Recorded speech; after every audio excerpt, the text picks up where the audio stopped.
হযরত আবু বকর রাদিয়াল্লাহু তাআলা আনহুকে সিদ্দিক কেন বলা হয়? এ সম্পর্কে যদি আমরা একটু অনুসন্ধান করি তাহলে প্রসিদ্ধ ২ টা ঘটনা পাই, যার প্রেক্ষিতে হযরত আবু বকর রাদিয়াল্লাহু তাআলা আনহুকে সিদ্দিক উপাধি দেওয়া হয়েছে। ১ম নম্বর ঘটনা যেটা আমরা ইতিহাসে বা সিরাতের কিতাবে পাই সেটা হচ্ছে যে একবার নবীজি সাল্লাল্লাহু আলাইহি সাল্লাম আবু বকর, ওমর, ওসমান এই ৩ জনকে সাথে নিয়ে উহুদ পাহাড়ে আরোহণ করলেন।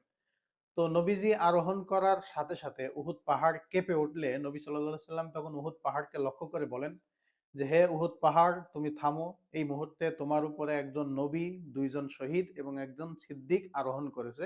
সুতরাং তুমি থেমে যাও। এই কাঁপাকাঁপি করো না।" তো সেই সময় উহুদ পাহাড় থেমে যায়, কাঁপাকাঁপি বন্ধ করে দেয়। তো এখান থেকে ঐতিহাসিকগণ উল্লেখ করেছেন যে নবী সাল্লাল্লাহু আলাইহি সাল্লাম ছিলেন নিজে।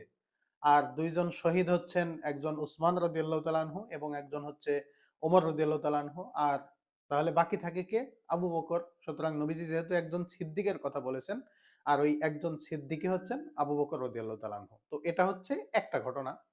আর দ্বিতীয় আরেকটি যেই ঘটনা পাওয়া যায় উনার সিদ্দিক উপাধির ক্ষেত্রে সেটা হচ্ছে যে নবী সাল্লাল্লাহু আলাইহি সাল্লামকে সত্যায়নের ক্ষেত্রে তিনি সবসময় অগ্রগামী থাকতেন।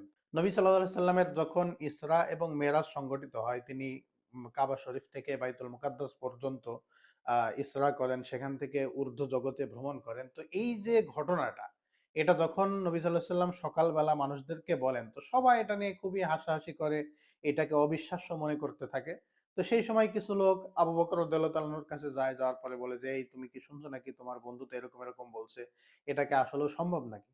তো তখন আবু বকর জিজ্ঞেস করে যে, "আমার বন্ধু কি সত্যি এটা বলেছে?" তখন তারা বলছে, "হ্যাঁ, এখনো বলছে সে।" তো তখন আবু বকর রাদিয়াল্লাহু তাআলা আনহু বললেন যে, "আমার বন্ধু যদি এটা আসলে বলেই থাকে, তার মুখ থেকে এই কথা যদি বের হয়েই থাকে, তাহলে আমি বিনা বাক্যে এটা স্বীকার করে নিলাম। এটা আমি বিশ্বাস করে নিলাম।" তো কোন ঐতিহাসিক লিখেছেন যে, আবু বকর রাদিয়াল্লাহু তাআলা আনহুকে সিদ্দিক বলার পিছনে এই ঘটনাটাও আসলে উল্লেখযোগ্য কারণ।